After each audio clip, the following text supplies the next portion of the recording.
Pastor Bill Sinyard, the pastor of the movie church, New Life Church at Five Points. Today I'm looking at the huge box office hit, The Dark Knight. It's breaking all box office records, $300 million in the first 10 days. Some people think it has a shot at breaking Titanic's mammoth record of $500 million domestic box office.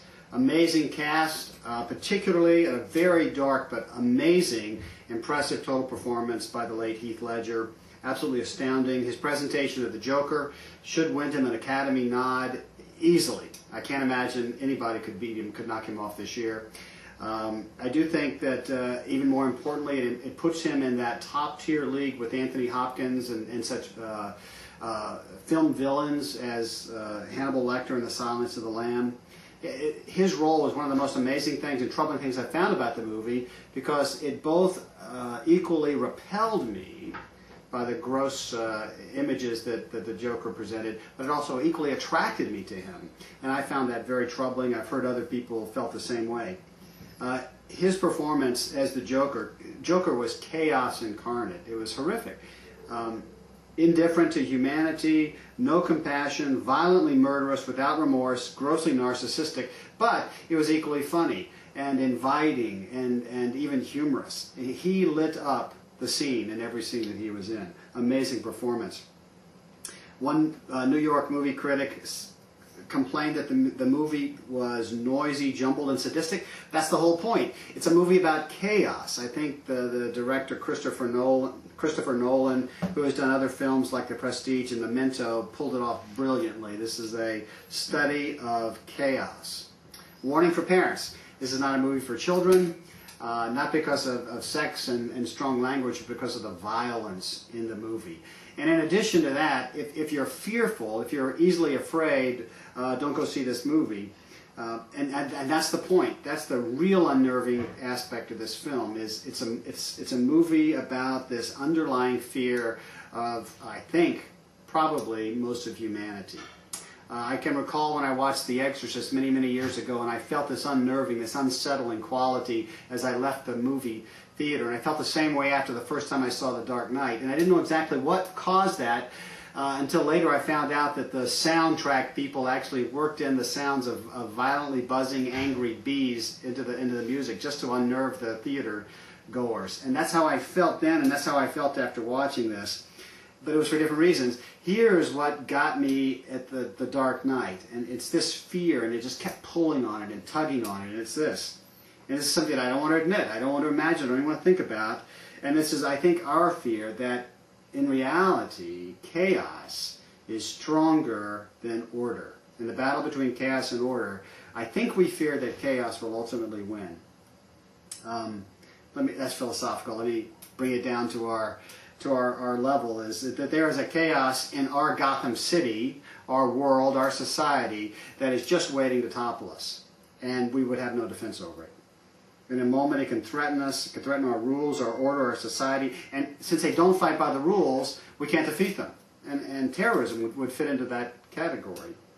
And by the way, this is comic book genre. Adult comic book heroes like Batman and Superman aren't morality stories, good versus evil. It's order versus chaos. That's the point of adult comic book heroes. And Gotham City, in the case of The Dark Knight, is a city that's under control. There's criminals and there's justice system, and they're fighting with each other, but they're on the same end of the same spectrum. They know the rules. And what the problem is when the Joker appears, he doesn't fight according to those same rules. The very first action scene, he's knocking off a mob bank. And nobody does that. That's against the guidelines. But the Joker does. And he in a very interesting scene, a humorous scene, the troubled, corrupt mob bank manager lectures the Joker, saying, criminals used to believe in honor and respect. What do you believe in? Well, of course, the Joker believes in chaos. That's the whole point. So all the Joker has to do to defeat all of Gotham is to introduce a little chaos. That's our fear.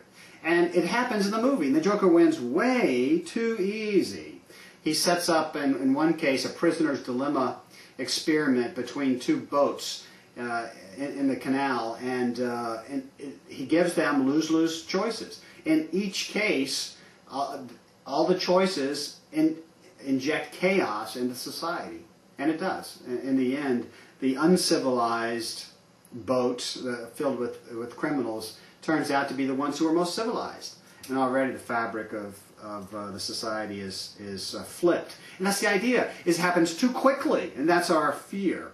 And in the movie, every character flips.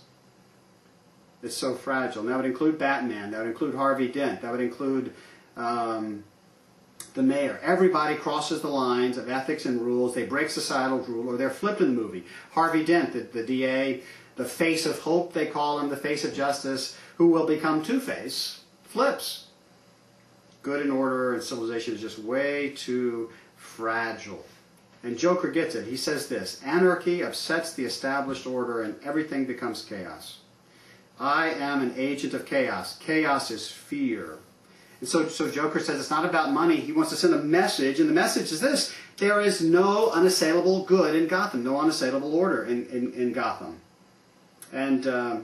And today, I think that's what we live in. That's our society. We live in this underlying fear that what we think is solid, like our economy, like oil, like our safety, like our global warming. We live in this underlying fear that it's not unassailable. And by the way, the presidential candidates are taking full advantage of it. This is how you win elections, is to play on people's fears.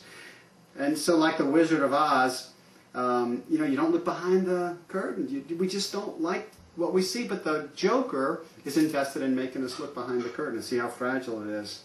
At the end of The Dark Knight, the facade of order, Batman and Commissioner Gordon conspire to maintain the facade of order in spite of the truth. As a matter of fact, Batman will say sometimes truth is not enough, and he fabricates, together they fabricate a story for the press to make it look like the society is ordered. And in so doing, they'll put forth a lie just so the people of Gotham will feel safe. It's frightening. And Batman will take the blame. And it's a great movie. I think it's very relevant to real life. I think it pulls on the strings that need to be pulled on. It asks questions I think that should be asked. I think a lot of movies and TV shows are doing that. Jericho 24, Lost, movies and books like The Children of Men, movies like Memento are all asking, what if it's only chaos? Now, from a biblical perspective, I think the Dark Knight is a great presentation. Here it is. Biblically, the Bible says that the world is in disorder. It's fallen. And any order that we see is just a veneer, it's just a facade, it's not real. And that there is currently a chaos, instruments of chaos that are more than capable of disrupting our order at any time. Remember the Garden of Eden, just how easy it was to flip. And so in Batman's case, Batman, the heroic Batman, is trying to gird up societal order so that people could be at peace. Jesus, on the other hand, does the Joker thing. I mean, don't misunderstand me, but in this case, he's very much like the Joker. He seeks to expose just how fragile our order is, that our good is not really good. There is a good, and that's his kingdom that he's proclaiming. But by faith, you need to run into that kingdom to have something that's unassailable, something that's objectively good. And St. Paul in Galatians talks about those people who have done that. They've actually been set free from this present evil age, this corrupt Gotham City. So, check out more stuff. www.newlife5points.org. 2 bat wings up for the movie. This is Pastor Bill, the Movie Church. And now showing at a theater near you will save you a seat.